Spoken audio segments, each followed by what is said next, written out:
Hello, it is Puretsu Pizza Power here with another episode of WCW 1992 Dangerous Days, and we are starting off our first episode of WCW Main Event in front of 2,231 people in the Ovens Auditorium.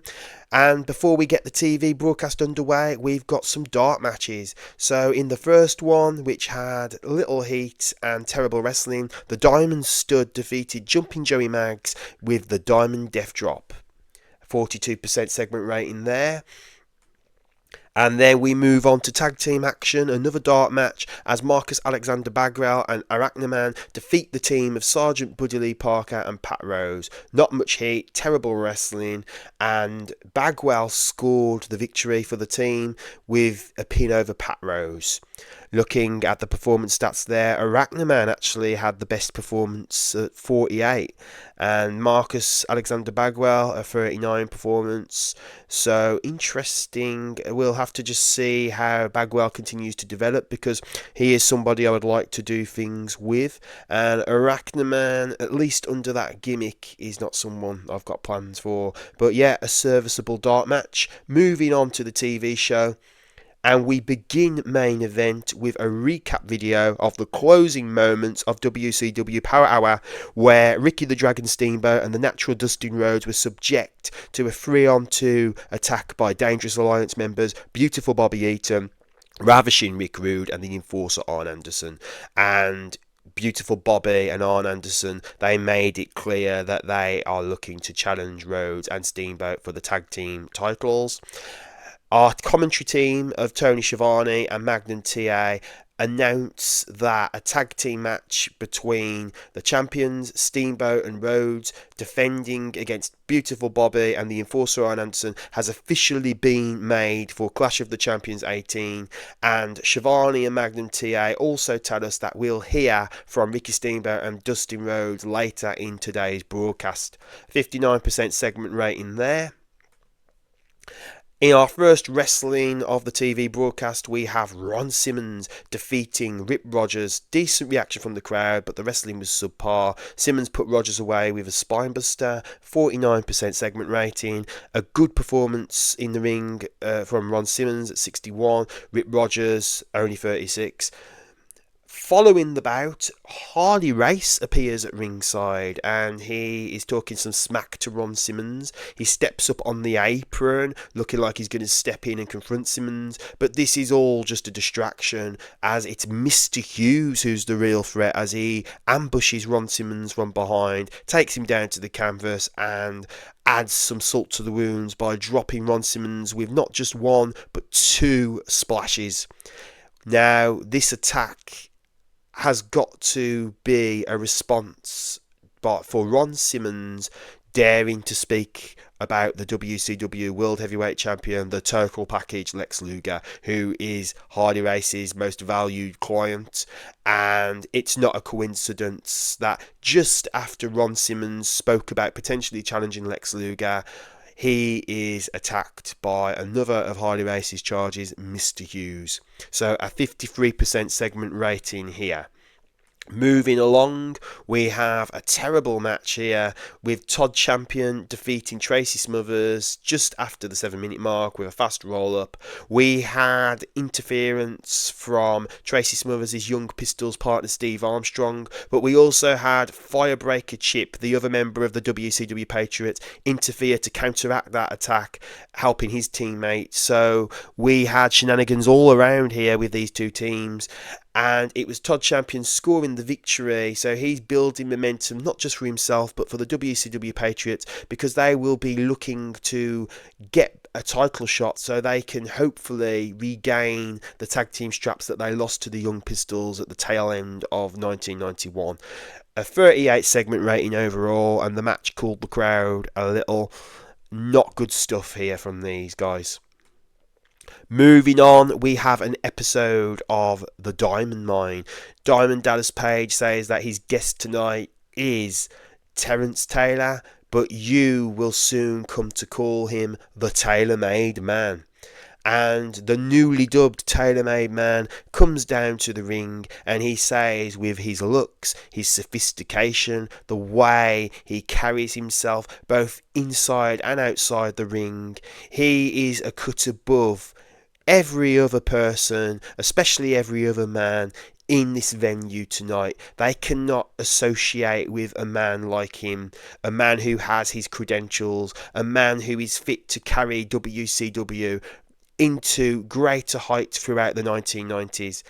Taylor says that while these people can't associate with a man of his class, they can associate with the daily grind and manual labour workers, common men like Big Josh. And he says that the WCW is a place for stars. It's a place for sophistication. It's not a place for an everyman that you can see just walking any street like Big Josh. And he says Big Josh doesn't deserve to breathe the same oxygen as he does. And he said he made an example of Big Josh, and that was a representation of what Big Josh stands for. Big Josh is a representative of the common man, while the tailor-made man is a man that resides in a very elite class. The tailor-made man says that if Big Josh has any sense, he will accept his place and he will not step in the same space as the tailor-made man again. But if he does, he will come to find that what he received at the hands of the tailor-made man earlier this week was just a mere warning shot. DDP heavily endorses the tailor-made man, saying that he has every confidence in his ability to go to the absolute heights of the WCW. And he said he is also a man that walks to the beat of his own drum, and a beat that the average person in this audience can't associate with. So he 100% approves of what the tailor-made man did to Big Josh. So yeah, a new direction for Terence Taylor here, and further building a little angle we've got between him and Big Josh. And the tailor-made man did a decent job going off script as well. So 51% segment rating there. And then we move into tag team action as the Dangerous Alliance combination of Stunning Steve Austin and the Cruncher Larry Zbyszko face off with JYD and Bill Kazmaier. And the Dangerous Alliance get the victory over Junkyard Dog and Kazmaier in a match that had decent reaction from the crowd, subpar wrestling.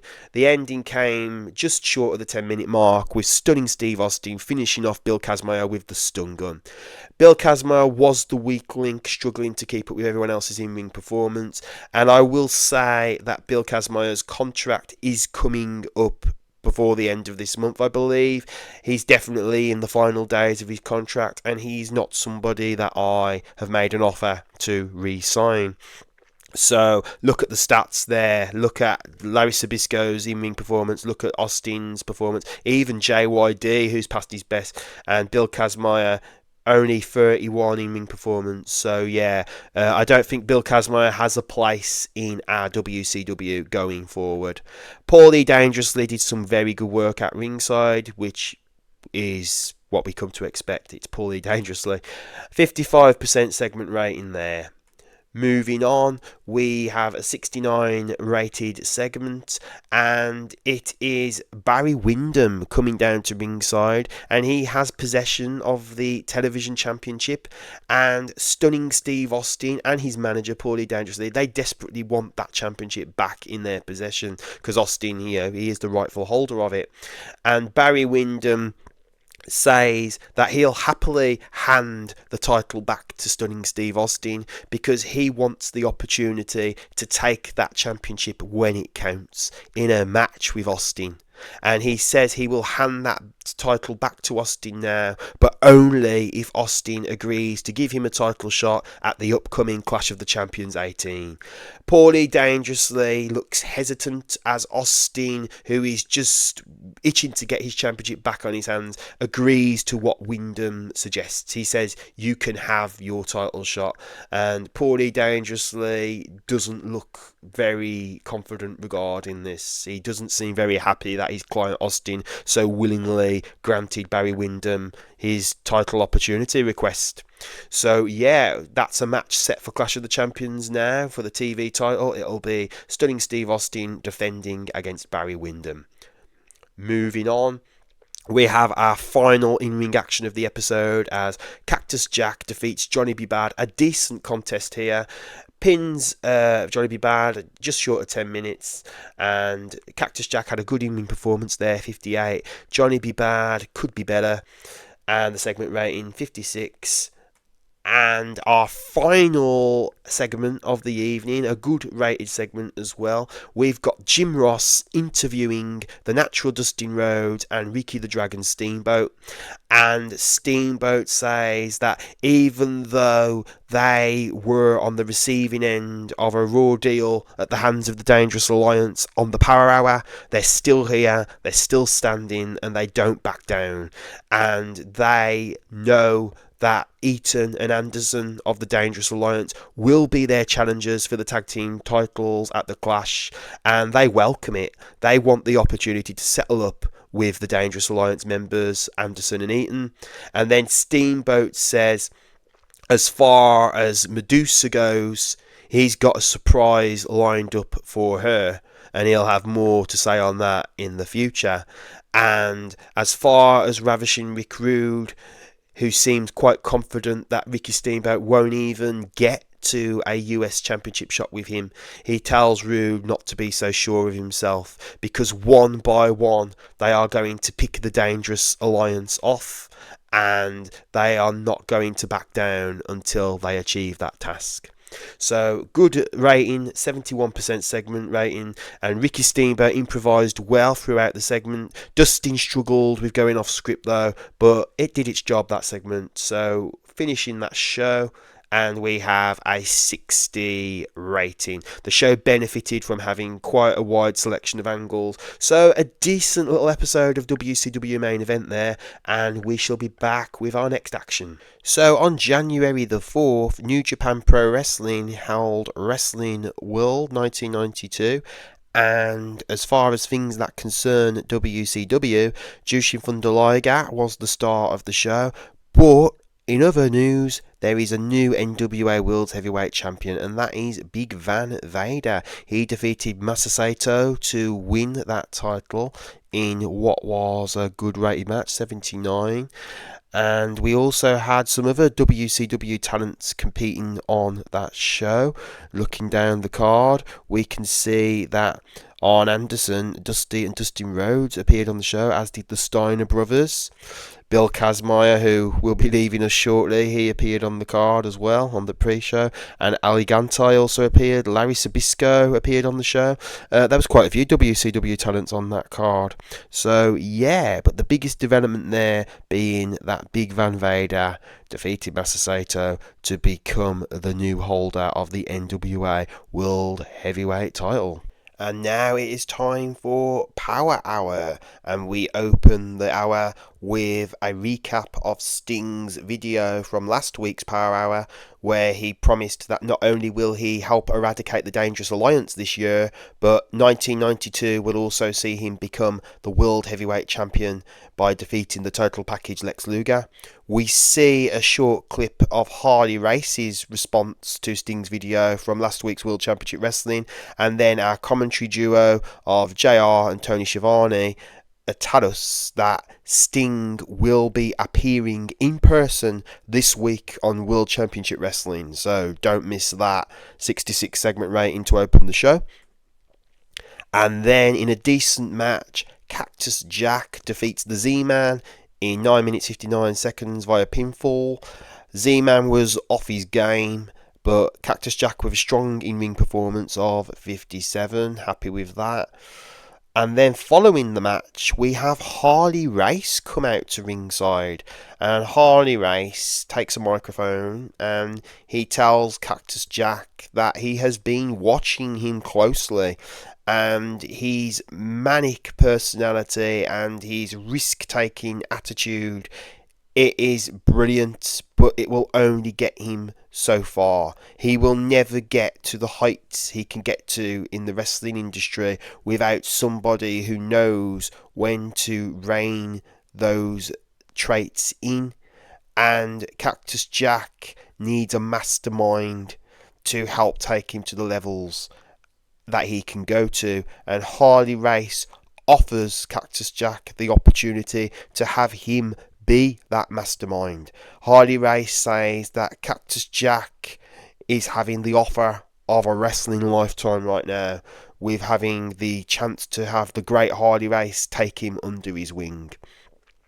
Cactus Jack gives the offer of Harley Race some consideration, but Cactus Jack takes the microphone from Harley Race and he tells him thanks, but no thanks, because the wild path that he is on is a path that he is laying step by step on his own, and his journey is a journey that he doesn't trust anybody to guide but his own mentality.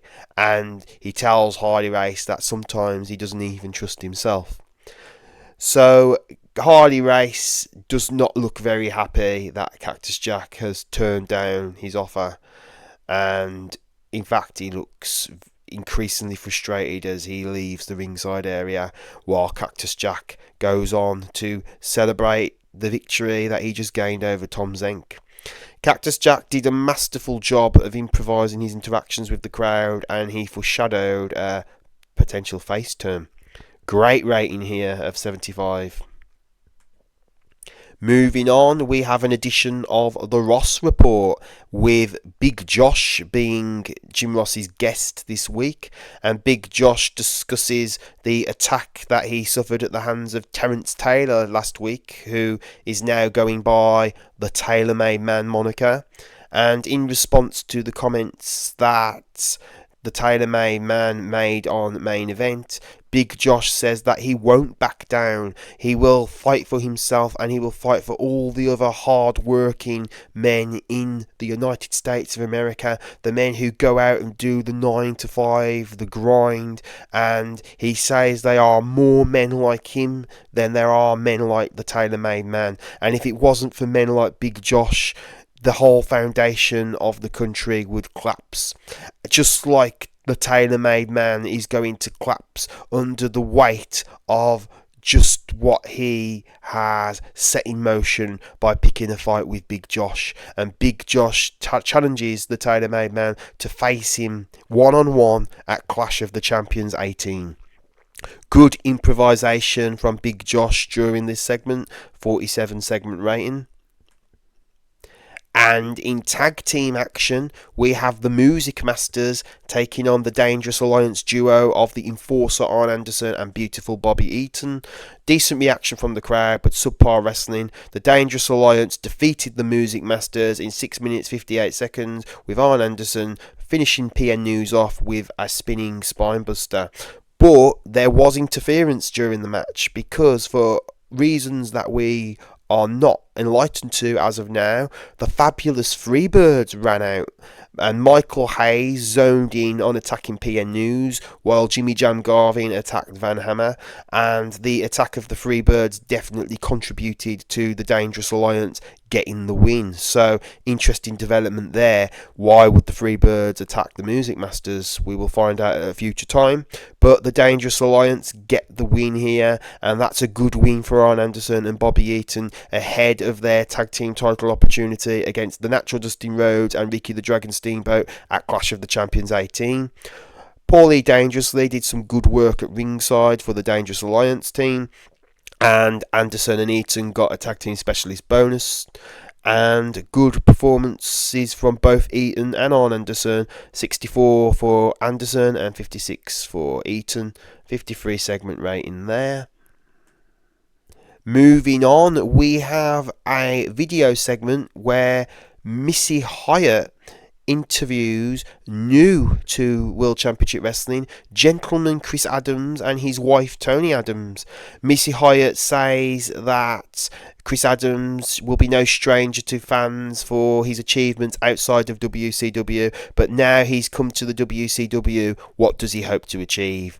And Chris Adams says it's a brand new start for him here in the WCW, but it's the same intentions that he's had everywhere else he's been, and that's championship accolades. And he says that while he would like to leave the past in the past, he notices that one champion here in WCW is the television champion, Stunning Steve Austin, and he and Austin have quite the personal history, personal and professional.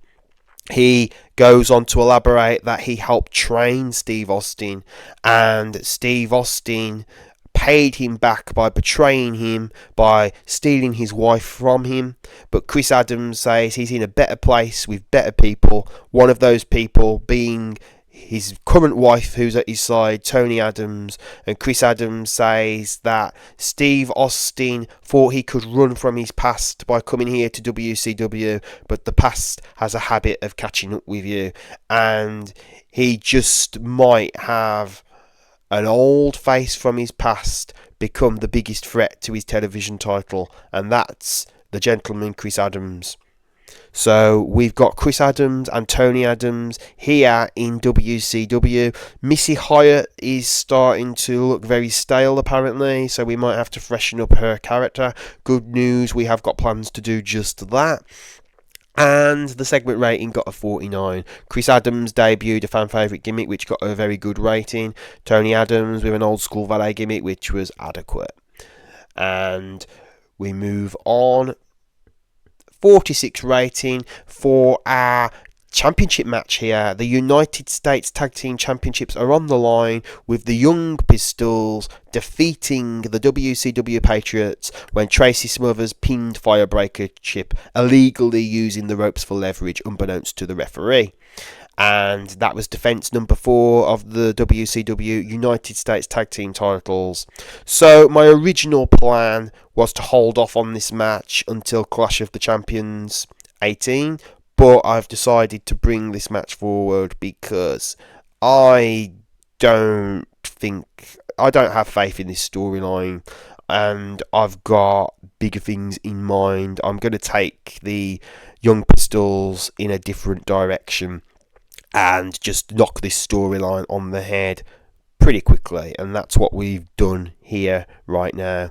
So Firebreaker Chip and Todd Champion showed excellent chemistry teaming together. This is certainly not going to be the end of the WCW Patriots, and I will give them chances on our shows to shine again, but as far as being in any title pictures, not for the foreseeable future. Tracy Smothers was off his game in this match, which is unfortunate, but despite that, he still had the best in-ring performance at 48. Following the match, the Young Pistols didn't remain just being content with getting the win and retaining their US Tag Team Championships. They decided to try and subject the WCW Patriots to a post-match assault. Fortunately for the Patriots, the Steiner brothers rushed onto the scene and they stopped the Young Pistols before they could get started, causing the Young Pistols to retreat, and the Steiners definitely had eyes on the US Tag Team Championships, so it looks like the Steiners are eyeing up a shot at the championships that the Young Pistols currently hold. So a 53 segment rating there. And moving on to our main event of the evening, the Cruncher Larry Zbyszko of the Dangerous Alliance defeats the Junkyard Dog with a pile driver, and the match was designed to steal the show. Junkyard Dog was visibly tiring toward the end of the match, which I did get a warning about from one of our road agents, Dusty Rhodes, prior to booking the show, but we took the gamble, and the match succeeded in getting the crowd buzzing, hot and rising, and Larry Zbyszko, very high performance there, 78, so yeah, not bad at all. And then we close the broadcast with the announcement that Ron Simmons versus Mr. Hughes has been signed, and it will take place this week on World Championship Wrestling. So that's going to be another reason for fans to tune into World Championship Wrestling this week. And also, don't forget, we had the appearance of Sting. Promised Sting will be live and in person on World Championship Wrestling this week as well. And this match between Ron Simmons and Mr. Hughes obviously being made as a result of the attack that Mr. Hughes subjected Ron Simmons to on main event. So we are getting this match happening fast. We're not waiting until Clash of the Champions 18 for this one. We're getting it this coming week on World Championship Wrestling. 49 segment rating, and overall a 65 for that edition of WCW Power Hour, which took place at the Rolf Engelstad Arena, and we will be back for World Championship Wrestling. It's time for World Championship Wrestling, and we have 5,930 people in attendance at the Rolf Engelstad Arena. The show begins with footage of Sting, pre-taped from earlier in the day, arriving at the venue, taking time to sign autographs for some little stingers as he enters the venue. But we also see footage of Harley Race arriving, and Harley Race tells the cameras that Sting will receive a message delivered to him directly from the WCW World Heavyweight Champion, the total package Lex Luger, right here this evening.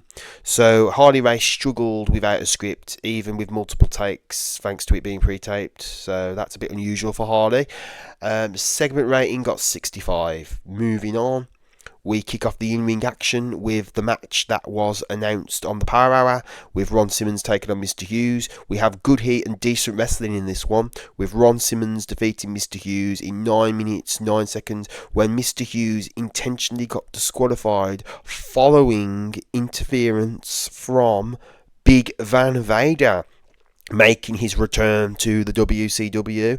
And with the referee throwing out the match, Big Van Vader joins Mr. Hughes in subjecting Ron Simmons to a 2-on-1 attack, with Harley Race seemingly loving what he's seen from ringside.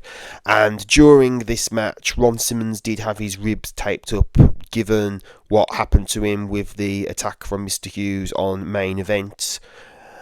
And after this, we have Big Van Vader and Mr. Hughes removing the tape from the ribs of Ron Simmons, and they continue a 2-on-1 beatdown. Fortunately, the man called Sting rushes in from the backstage area. Big Van Vader and Mr. Hughes show no intimidation, with neither looking like they'll back down to Sting, but on the orders of Harley Race, both men retreat from the ring and head to the backstage area. Thanks to Sting heading out when he did, Ron Simmons was saved from further suffering, but he's not in a good way. He's clearly in pain with his ribs. Mr. Hughes performed poorly in the segment, but Big Van Vader looked good out there, and I thought it was a good time to reintroduce Big Van Vader now, especially following his big win over in New Japan on January the 4th, and that got a 67 segment rating. We then had gentleman Chris Adams in his first in-ring action since coming to WCW. He defeats Rip Rogers with a super kick, the move that he made famous, in 5 minutes 32 seconds. The match had decent reaction from the crowd, but the wrestling was pretty terrible. And Tony Adams was at ringside with Chris, and Chris is getting better at his gimmick, which is good to see. 40 segment rating. Following the match, Chris Adams is distracted by an appearance from a man of his past, the television champion, Stunning Steve Austin. Austin motions towards the ring, looking like he's going to confront Adams, but Adams is then attacked by Austin's Dangerous Alliance stablemate, the Cruncher, Larry Sabisco, who leaves Adams' lane, and Austin walks off smiling. So it looks like Stunning Steve Austin, who's got a lot on right now, especially with Barry Windham challenging him for the television championship at the Clash of the Champions. It looks like he doesn't want anything to do with his old rival Chris Adams, who's followed him here to WCW. So it looks like Larry Sabisco has been assigned with the task of keeping Chris Adams busy. 67% rating there. Oh, a great match here. Look at that rating, 73. And the crowd's hot and rising for this six-man tag. So we've got the Dangerous Alliance, Rick Rude, Beautiful Bobby Eaton and Arn Anderson. They defeated the trio of Barry Windham, Ricky the Dragon Steamboat and the Natural Dustin Rhodes in 16 minutes 42 seconds when Arn Anderson pinned Barry Windham with a spinning spinebuster following interference from, yes, Stunning Steve Austin. Yeah, Stunning Steve Austin is certainly busy on this episode of World Championship Wrestling. And he sent a message there to the man who will be challenging him for the television title at Clash of the Champions 18. We also had interference from Medusa in this match, and she attacked Ricky Steamboat.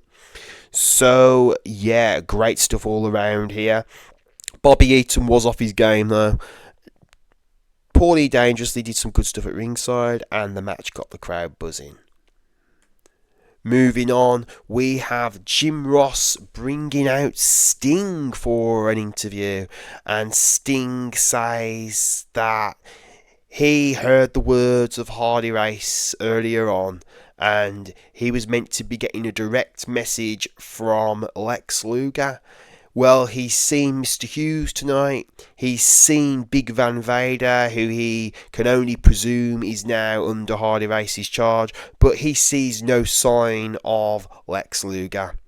Hardy Race then comes onto the scene, and he says he's a man of his word, and Sting will have a direct message from the champion Lex Luger, approved by the champion Lex Luger. But the world champion, he appears when it's the big money nights, and he was not going to grace this arena and these fans, and especially not Sting, with his presence right now.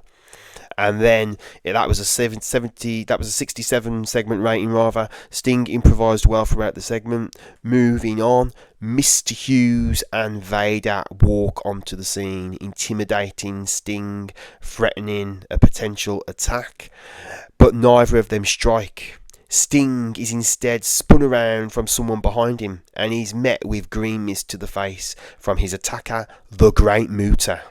Sting then falls to his knees, clutching his blinded eyes, only to then be struck in the head with a wicked spin kick from Muta. The fans boo as the Great Muta shakes hands with Hardy Race, seemingly making it clear that he's now under his management, and he's the man who's been assigned with the mission of eliminating the Stinger from not only Hardy Race, but the total package Lex Luger. So, 70 segment rating there.